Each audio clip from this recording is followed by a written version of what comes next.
nasema hivi, tafadhali msikue na wasiwasi yoyote katika ulengo wa siasa. Tukiwa na gavana wetu ako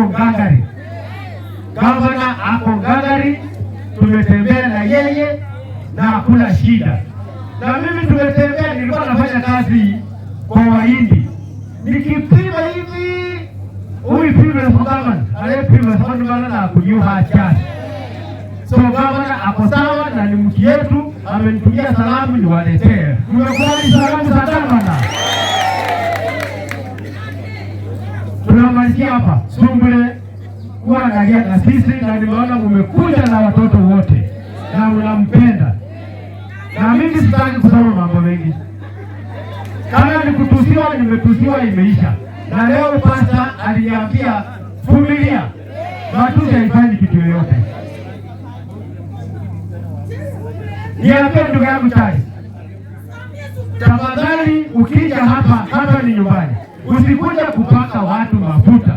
Wewe umekuwa Kolongolo, ukasema Mugushu ametengeneza barabara ya kwenda kwa choo yake. Sasa unakuja kusema kama ni barabara sawa.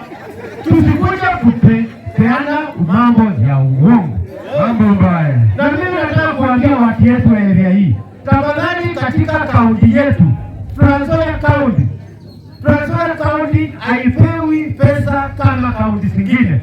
Kwa sababu gani?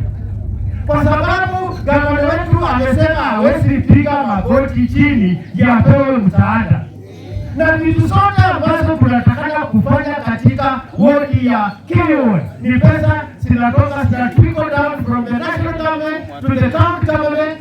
Hiyo pesa tunapewa tutengenezee barabara, contractor anapewa. Na kama hakuna pesa, mnaenda kukusha maganda ndio huone vitu vingi leo kwa sana. Charles Keyo. So tafadhali, mimi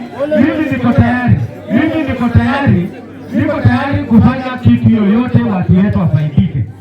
Kabla tukuja kwa hii kiti, tulikuwa tunakuja kwa matanga, tunasaidia watu wetu, tunakaa na watu wetu. Na hiyo kazi hata nikitoka, kwa sababu wakati mama yangu na baba yangu alikufa, nyinyi wote mlikuja mkalia na mimi. Ndio naenda kwa matanga kusaidia familia. Kama hapa saa hii ndio natoa mchango yangu, natoa gari, wale watu ambao wanakuja kusema Mugushu anapenda matanga, hakuna mtu upenda matanga.